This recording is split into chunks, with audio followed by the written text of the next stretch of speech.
Good afternoon to all our viewers.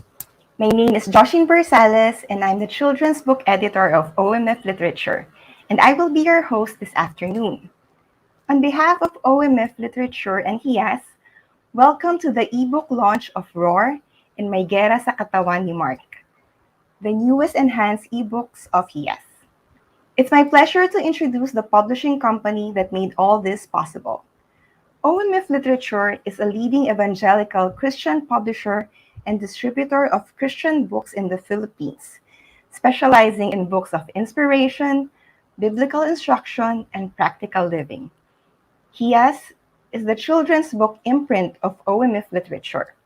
It offers illustrated children's books on Christian values, health, and Bible stories, among others. Given the challenges posed by the pandemic, more readers are now enjoying eBooks on their mobile devices. OMF Literature and its children's book imprint, Yna S, has partnered with Audra Mobile Publishing to enhance Yna S books and give readers a new digital experience. Our ebook launch today is special because in the history of children's book publishing by Yna S, this is the first time that OMF Lit Hiyas will introduce a new take on two classic Yna S titles, the Audra.pub ebook versions of Roar and Giyera sa Katawan ni Mark. These are enhanced digital versions of two popular Yna S books in animated ebook format. These Yna S ebooks will surely widen readers' imagination, creativity, and learning. The enhanced ebook of Roar and Giyera sa Katawan ni Mark is free until tomorrow, July 31, and is available at Audra Mobile Publishing app. Starting August 1, it will be available at a standard retail price of 99 pesos each. Download the app via Google Play or Apple Store and get your ebook copies now. So a few more announcements before we start. Don't forget to tag your friends and family members in the comment section so they can also watch this online ebook launch. For the rest of July, join Hiyas in celebrating the National Children's Book Day with our reading campaign, Hiyas, Your Trusted Reading Buddy. Score big discounts on our children's books and buddy bundles. True to the goal of Hiyas to be your children's trusted learning buddy, all of our children's books can be used as supplementary blended learning materials. Join us tomorrow, July 31, 4 p.m. at the OMF Lit Facebook page as we discuss the importance of the church's role in ministering to children. Get to hear Joy Irong, Sunday school teacher and a new Hiyas author, talk about the biblical foundations of children's ministry. We will also listen to Larissa Doneza Dulay, Sunday school teacher and OMF Lit author of Kaya Ko Pa Bes, talk about practical guide to children ministry. And finally, Kids Church coordinator and Superbook host Brian Anastasio will join us as he talks about the art of storytelling. Now let me give a brief description of the books that we will be launching today. Wow, God Roar is a retelling of an Old Testament Bible story on how God protected Daniel. This Bible story is retold by Yna Reyes and illustrated by Bianca Lesaca. Giyera sa Katawan ni Mark is a storybook discussing the importance of vaccination, written by Dr. Luis Pigat Maitan and illustrated by Ariel Santillan. In a bit, we'll have a hearty conversation with the creators of these two books. If you have any questions for them, please post them on the comments section below. Now, let me introduce you to our special guests this afternoon. Yna Reyes has been engaged in the creative work of book publishing for 30 years. She's the Publishing and Communications Director of OMF Literature, a Christian publishing company in the Philippines. She's also a writer, an editor, and an editorial trainer. She collects picture books, bookmarks, and postcards. Hi, Yna. Hello, Joshine. Hello. Okay. Bianca Lesaca is an illustrator and painter based in Manila, Philippines. She's been working professionally as an independent artist since 2008. Her work has appeared on a variety of things: plaster skulls, guitars, music album covers, children's books, comics, editorials, a TV commercial, and a giant shoe, among other things. Wow. She received It's her very bizarre. Bachelor of Arts in Multimedia Arts from the College of St. Benilde in 2008. Later, Bianca accomplished a second degree, Bachelor of Fine Arts in Illustration, from the Savannah College of Art and Design in 2015. So, hello, Bianca. Thanks for Hi. joining us. Yeah, thank you for having me. Thank you for joining us. Dr. Luis P. Gatmaitan is a medical doctor and author of nearly 60 children's books. Wow. He is a member of the Carlos Palanca Memorial Awards for Literature Hall of Fame, having received 7 awards for his children's stories and essays. He was recognized as one of the 10 outstanding young men of the Philippines in 2003.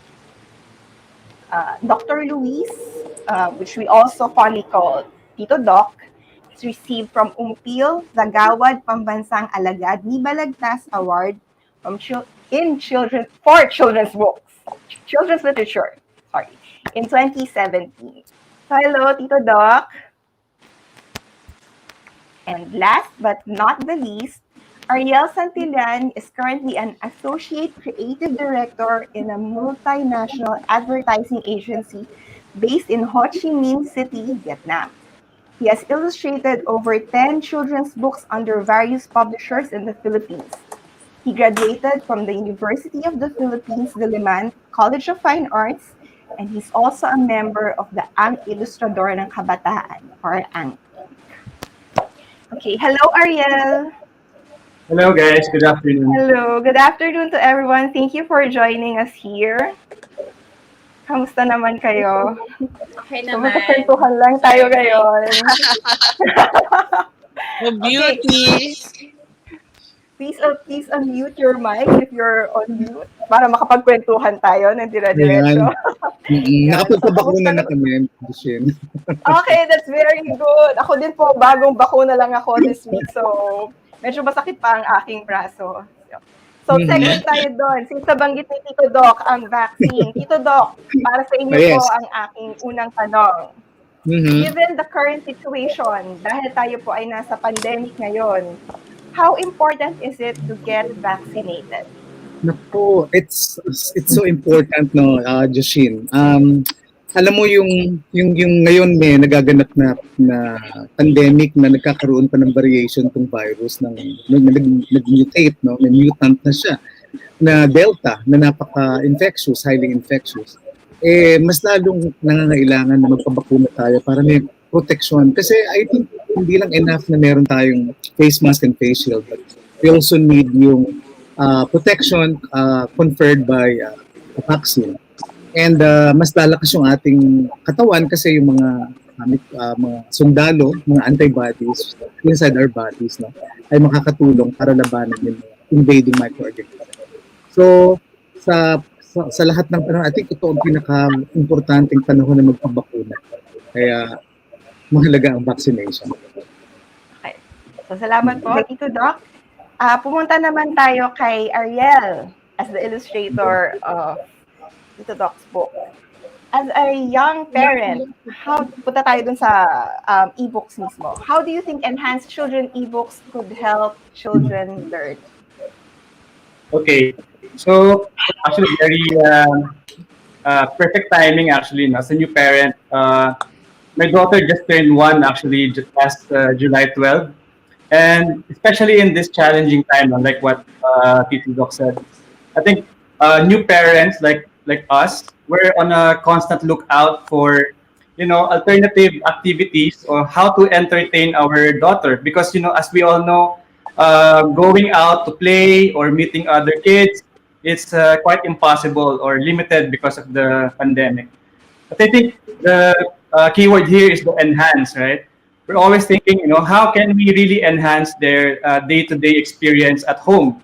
So to keep them entertained, to also keep them learning at the same time. So reading the eBooks, I think this is like a very good idea because as we all know, kids in this generation, they're called digital natives already. You know, they was born in this digital age. They're surrounded with technology, gadgets, screens, and we cannot really, hide it from them. Even we try to control or hide it from them, eventually they will, start using it as well. So why not enhance the experience while using the technology and have this kind of ebooks, to let them entertain and also learn at the same time. For example, this one, about vaccinations, especially during this time, very relevant. No, actually, my daughter, she got vaccinated last like 2 weeks ago, and I think it's the perfect time for her to understand what's the importance of the vaccination. So this book right now, I will start to introduce to her using this ebook. So perfect timing talaga. That's nice to hear.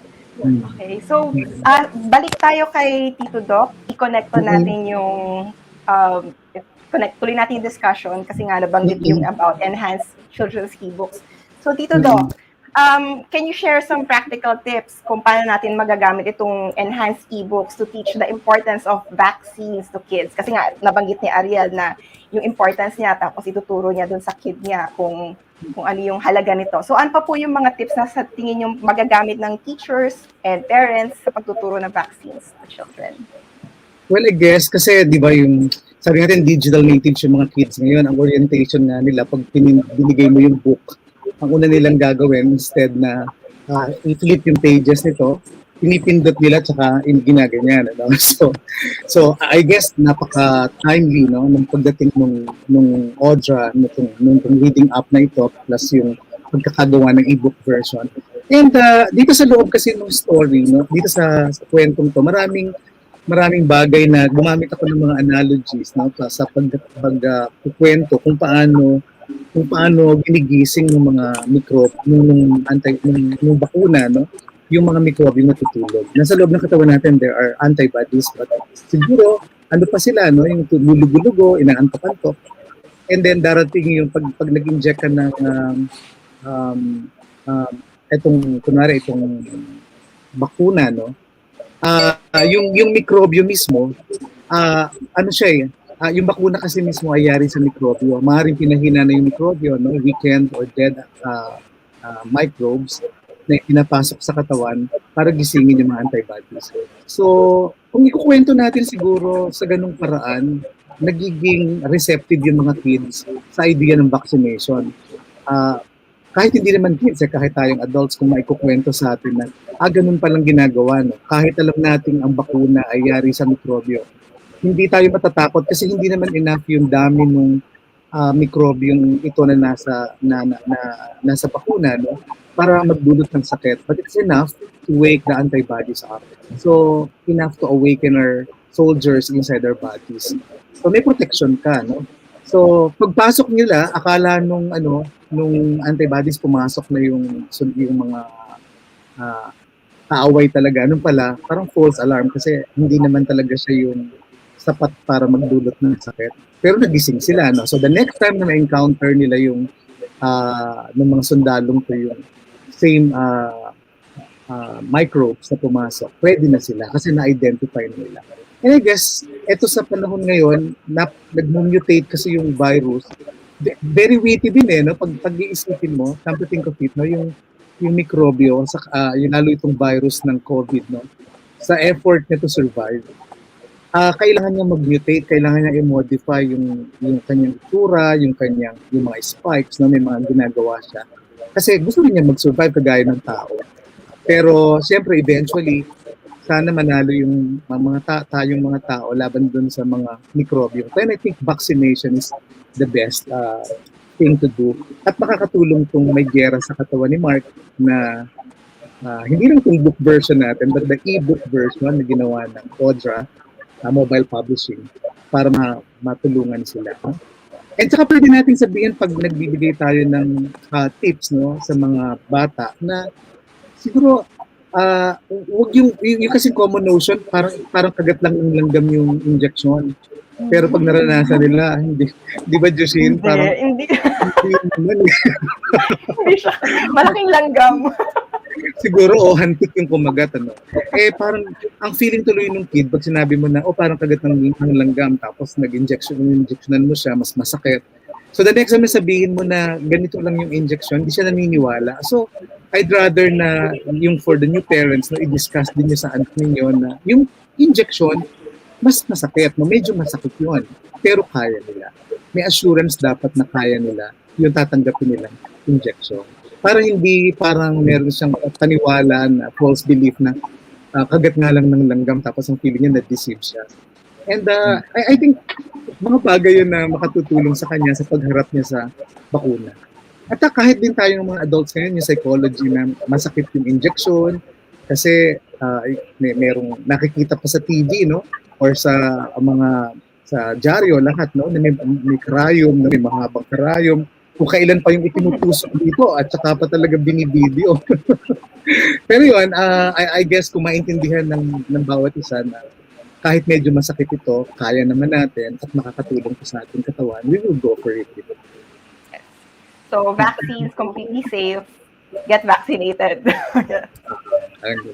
So, babalikan natin si Tito Doc and si Ariel. Punta muna tayo kay Ate Yna and kay Bianca for Roar. Ate Yna, I have a question for you.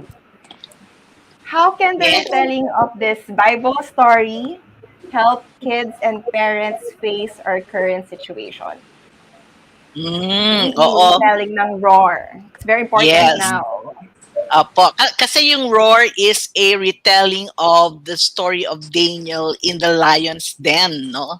So si Daniel in this story is facing great danger kasi nandun siya sa den at sasakmalin siya ng mga leon, di ba? Yeah. So kung a-apply yon ng mga parents sa situation ngayon, pakita sa mga bata na like Daniel, ngayon that we are in this pandemic, tapos lalo na yan, Delta variant, talagang merong real danger in front of us, no? Na tulad ng mga lions that are ready to attack Daniel, itong COVID-19 ay nandyan lang, hindi natin alam kung nandyan sa ere, no? Ready to attack us, no? But, hindi yun na hindi yun ang final ang conclusion ng story. Ang conclusion ng story is God sent His angel to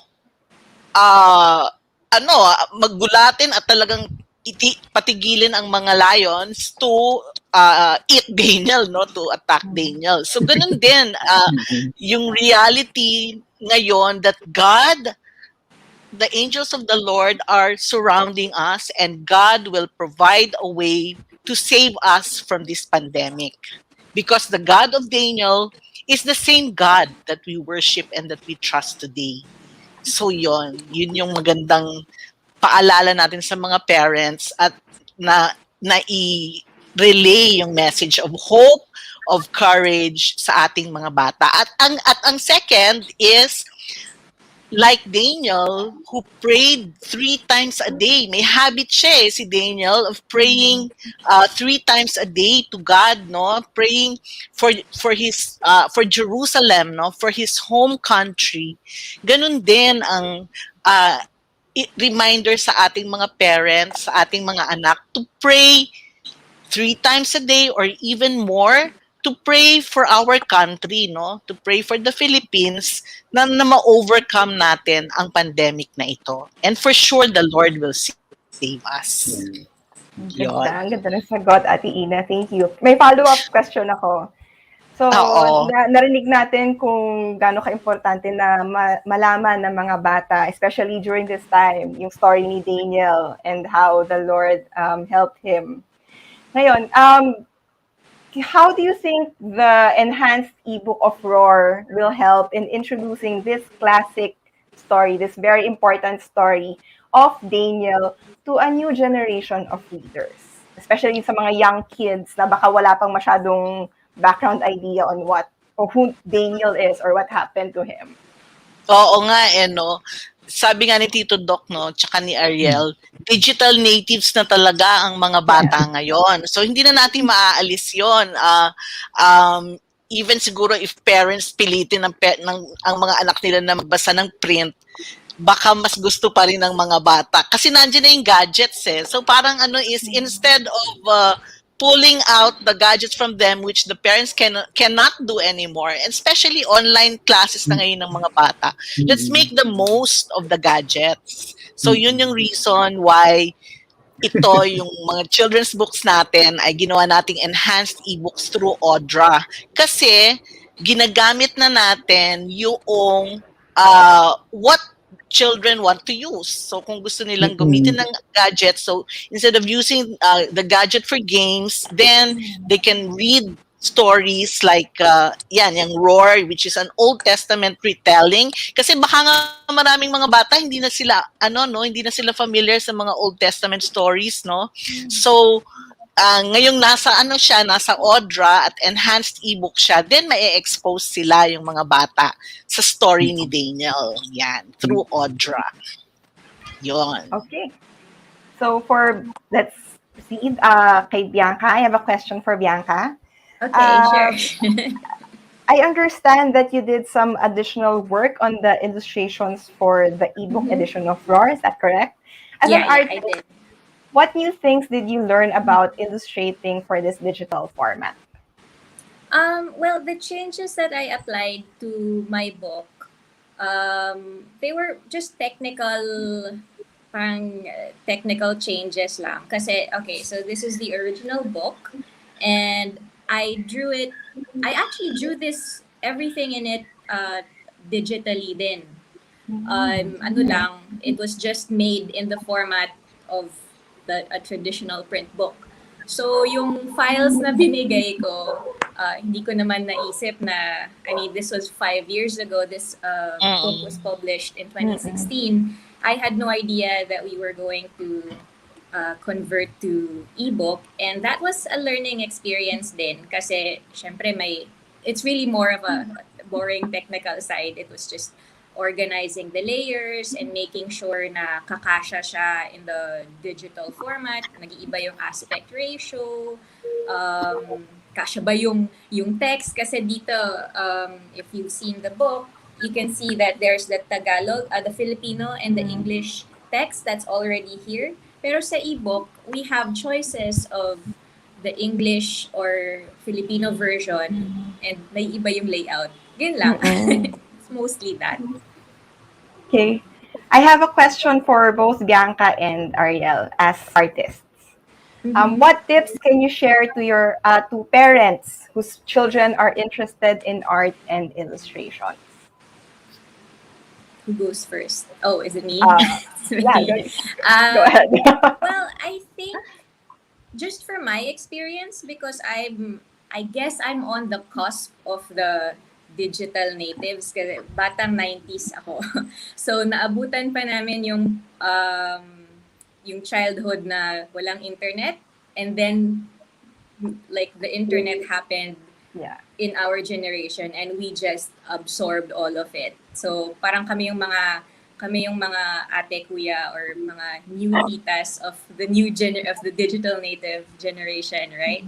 And I think the biggest, the most common comment na naririnig ko from parents when it comes to digital art is, of course, they don't understand it sometimes, or iisipin nila na hindi siya real art kasi iisipin nila, ay, sa computer lang yan, so you just press a button and then magic, magkakaroon na ng art. And that's not really the case.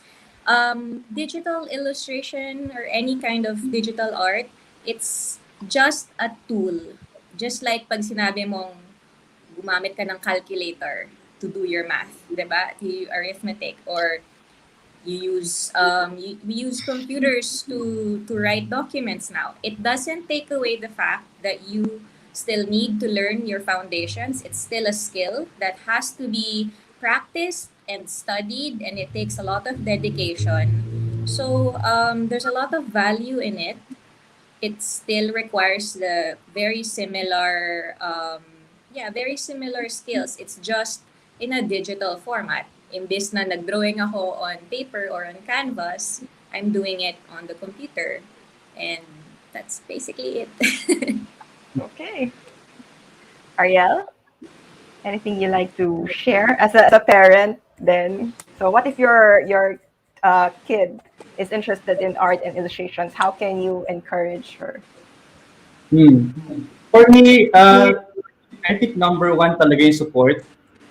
So like what Bianca said, uh, maraming tools, na pwede natin ibigay sa kids to support them in honing their skill. Because I think yung talent, yeah, I mean, talent was given to us by God, but then I think our responsibility is to really hone it, to polish it, to keep on practicing.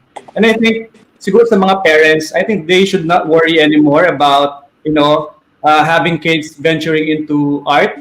Because I think during the old days, I'm sure there's this connotation with arts that, it's gonna be hard for the kids to find work or walang pera, right? Yun yung mga very conventional impression with art. But then, right now, in our time, very powerful na yung art eh.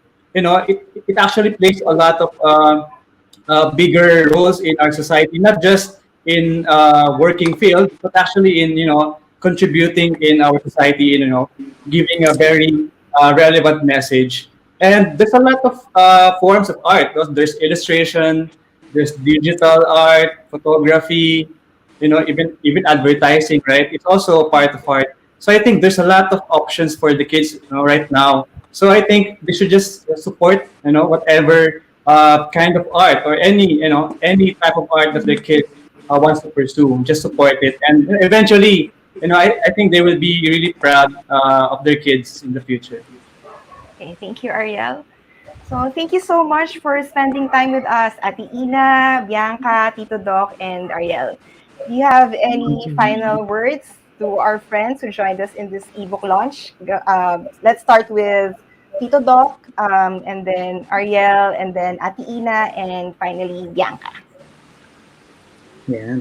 Well, siguro sa akin gusto ko yung idea talaga na since nabanggit ni Ina kanina na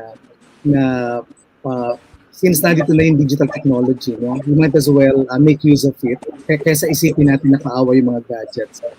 Pwede tayo mag-shift ng ating yung mindset natin siguro na to a technology-driven reading, to promote pa rin the culture of reading kasi naglalag tayo. And the parents also should be seen in the habit of reading para din yung mga bata makitang nagbabasa. So kahit yung reading na ginagawa ng parents ay nasa hard copy sa print, or sa iPad or sa laptops nila, kung hindi man yung hard copy.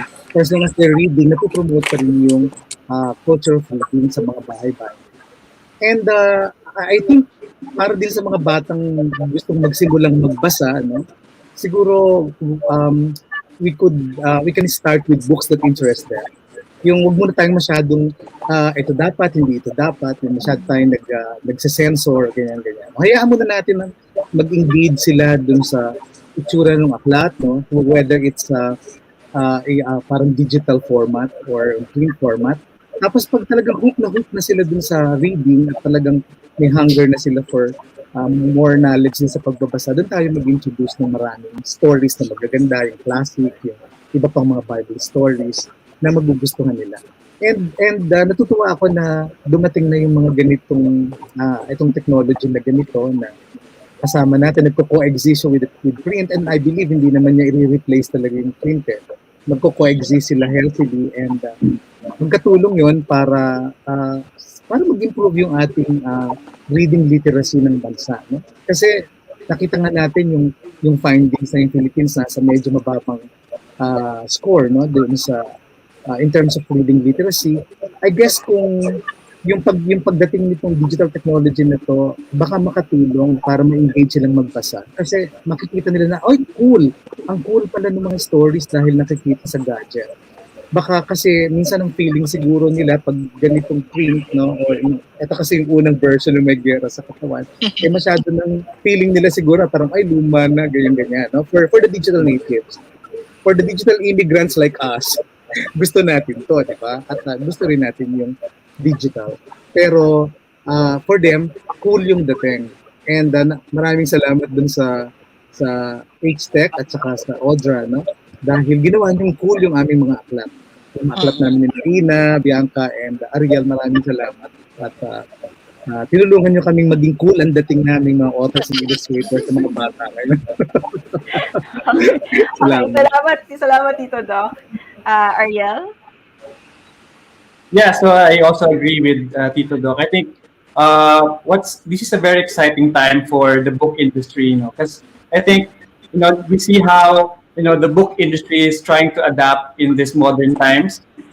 Imagine these are the same people. I mean, he has same people that created those classic books and also adapting to this new format. So in terms of the quality, I think it's still the same quality, even better. It's enhanced. But what's more important here is the content, right? What are the kids reading? I think we focus more on that instead of being so strict about using a physical book or an ebook. I think what's important is really encouraging kids to read more, whatever format it is, right? So that's my. Thank you, Ariel. Ate Yna? Yeah. Gusto kong encourage yung parents to to engage their children. Yung habang nagbabasa ang mga bata ng mga kwento, din sila, mag-interact din yung parents sa kids na, oh, what did you like about the story? Ganyan, no? Para kumbaga part sila nung reading life ng bata, no? Kasi, as parents tayong makaka-encourage talaga sa mga kids to read, no?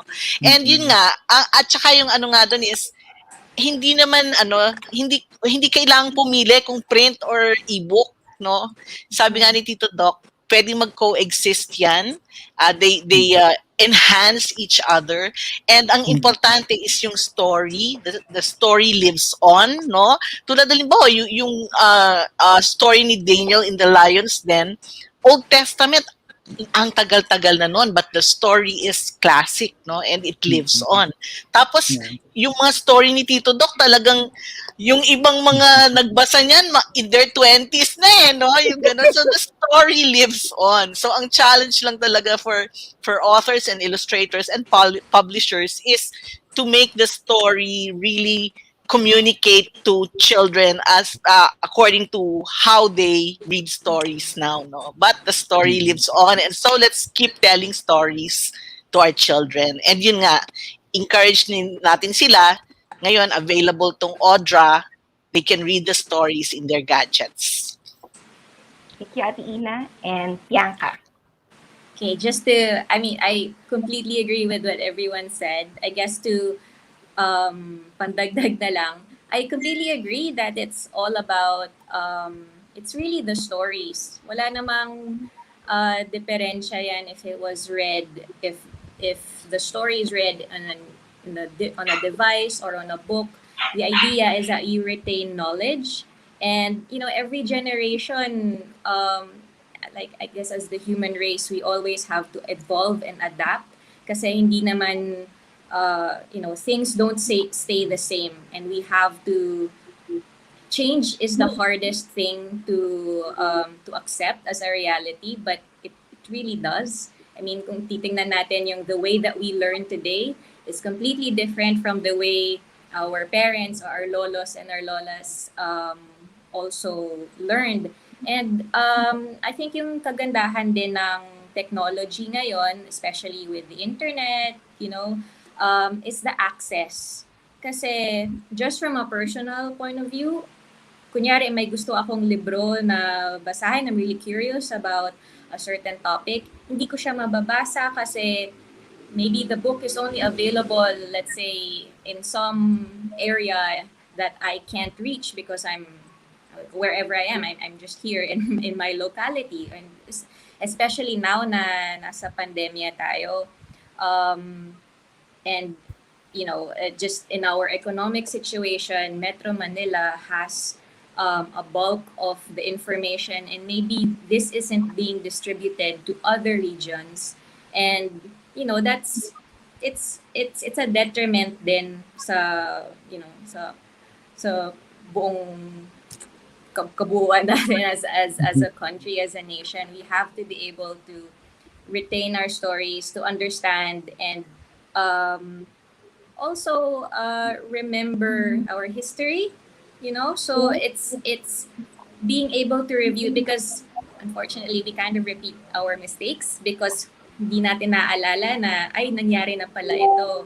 And it's wonderful that Miss Yna actually wrote the story about Daniel and the Lion's Den, because I actually don't think the lions are the problem in the story. It's about dealing with conflict with your fellow man.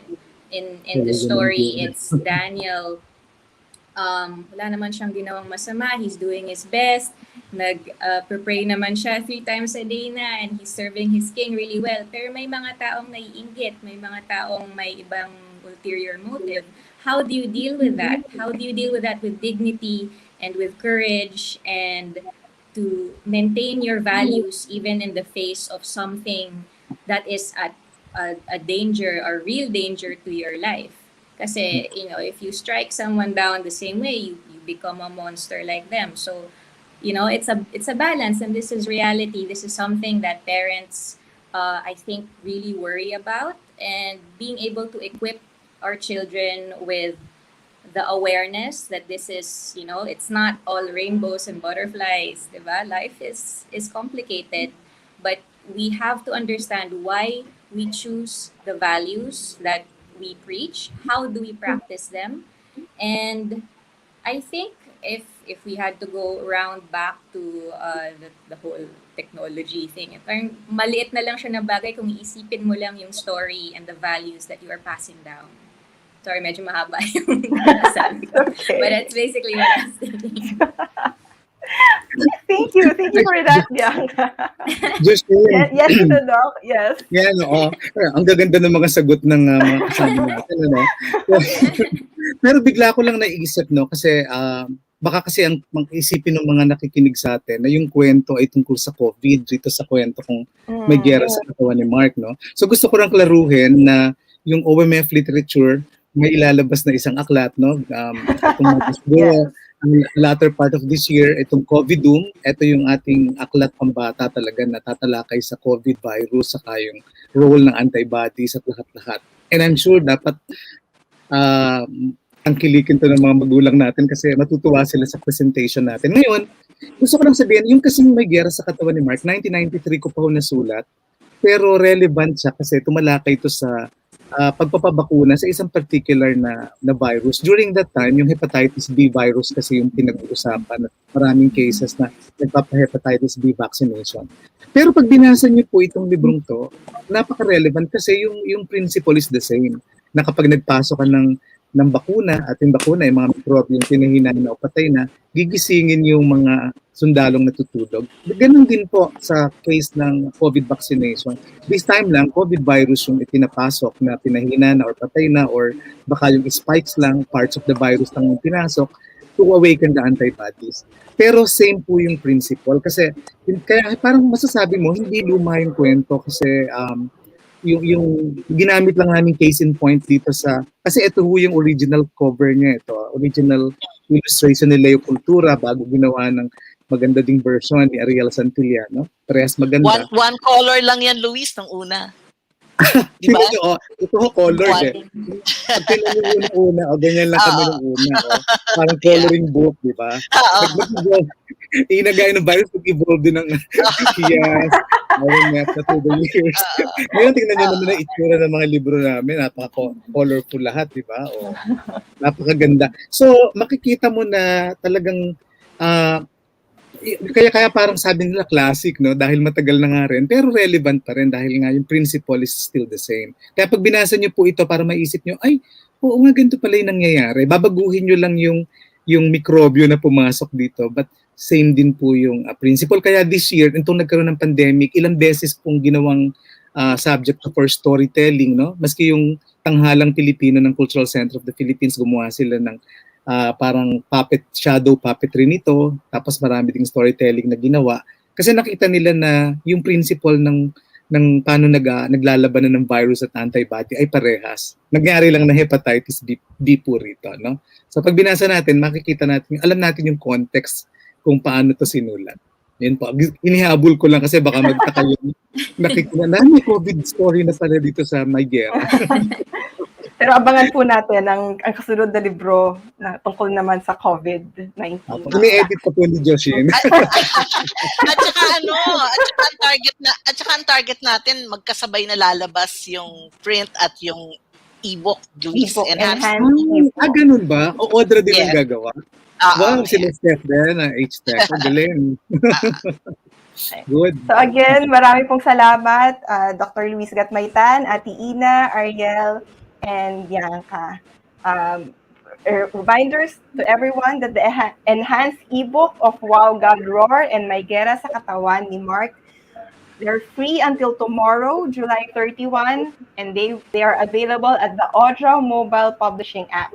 Starting August 1, it will be at the standard retail price of 99 pesos each. Now we will have a quick break. Let's watch this short clip. Be a creator. Be a reader. Be a publisher. Audra.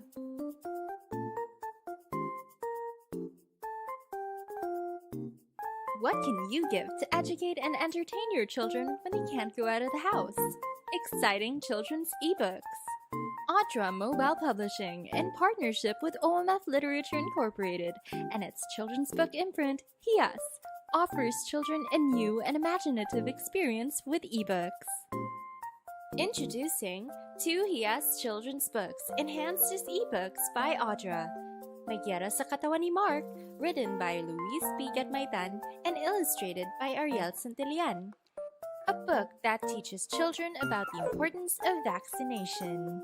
And Wow God Roar, written by Yna Reyes and illustrated by Bianca Lesaca. In Wow God Roar, children can learn from the courage and faith of the Bible character Daniel. Audra Mobile Publishing is delighted to have these Hiyas stories in our growing list of enhanced children's ebooks. Watch out for more! In celebration of National Children's Book Day, Audra is offering Wow God Roar and Giyera sa Katawan ni Mark for download starting July 20.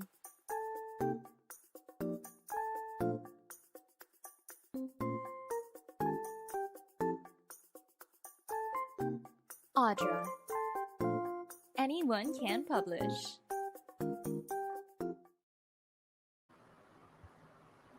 Welcome back, everyone. Thank you for joining us at the ebook launch of 2 classic books of Hiyas, Roar and Giyera sa Katawan ni Mark. Now, the creation of these enhanced ebooks would not be possible without our partnership with Audra Mobile Publishing. And to share with us about their company and the features of the ebooks, I would like to call on Stephanie Hinlo, Business Development Officer at H-Tech Corporation, the developer of Audra Mobile Publishing. Hi, Steph. Hi, good Hello. afternoon, Joshine, and good Good afternoon, afternoon. everyone. Thank you for joining us. Thank you also. Audra is actually a mobile authoring tool, and it consists of a website where users can create and publish their own ebooks through Audra's bookstore, and also a mobile app where users can download and then read the ebooks as well. So this app is available on both iOS and Android. So whether you're using a phone or a tablet, you can use Audra naman po.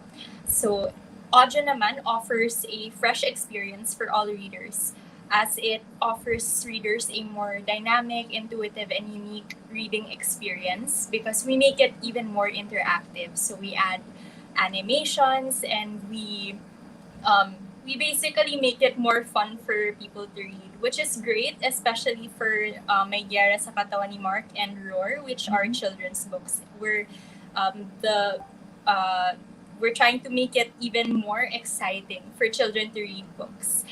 Now, actually, Audra is also available for those who want to read ebooks, since especially now in the pandemic, it may be difficult for some get actual physical books. And there are a lot of people now who are exploring digital reading.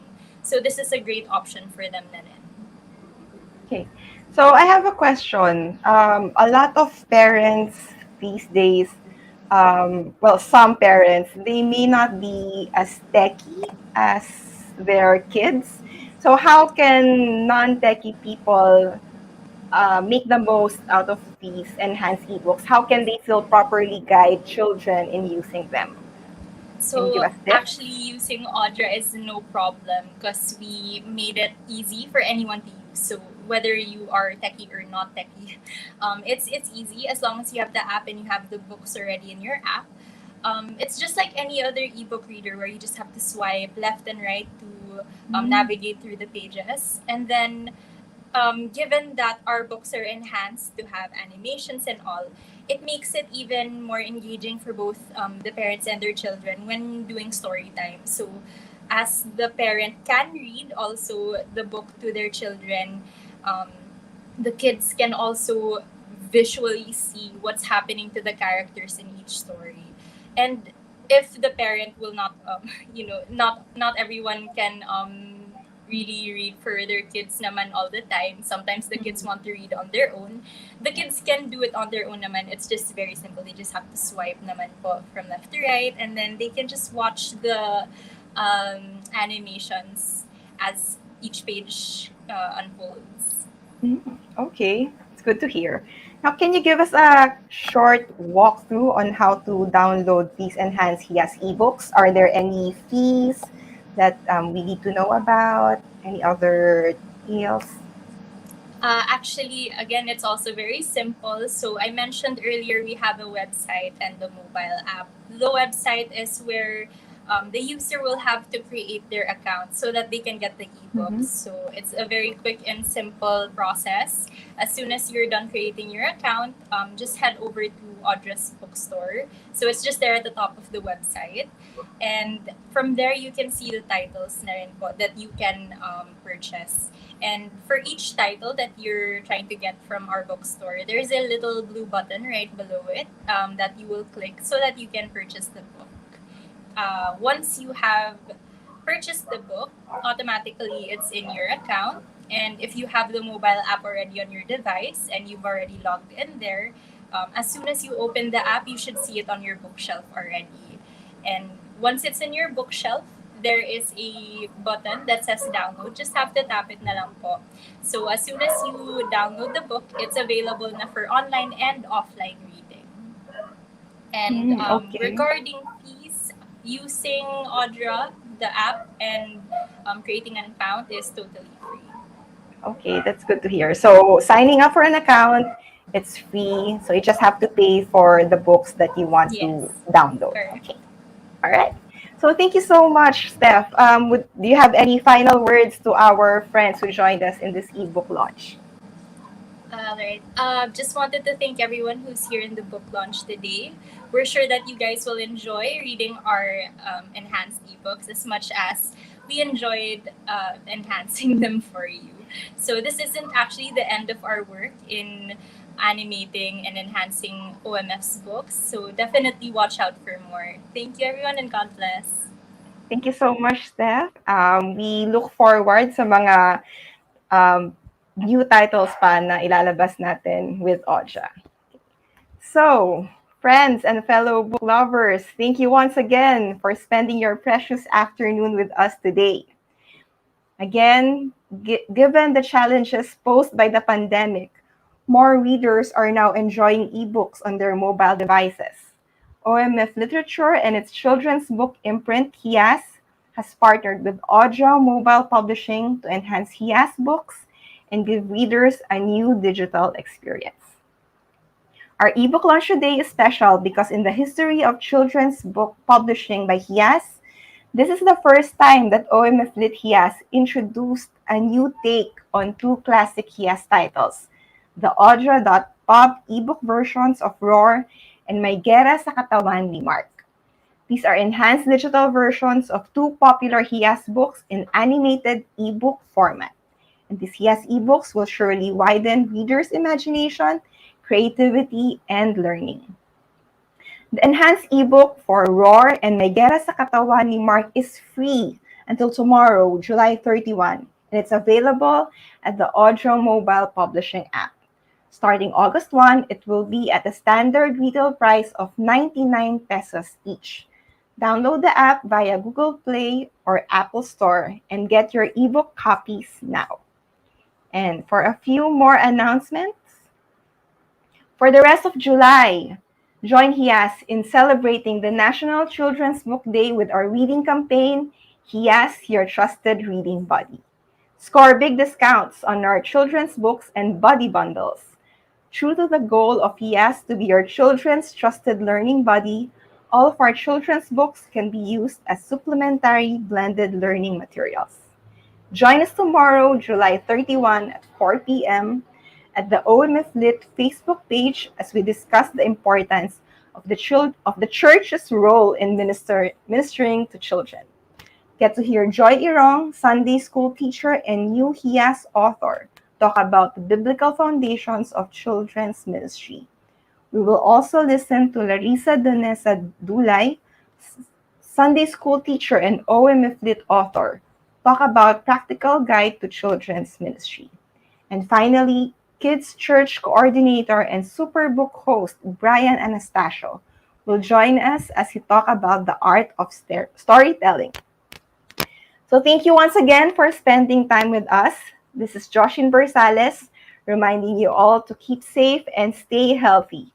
Do something special this weekend. Read a good book or ebook to your child. Happy weekend and God bless you all.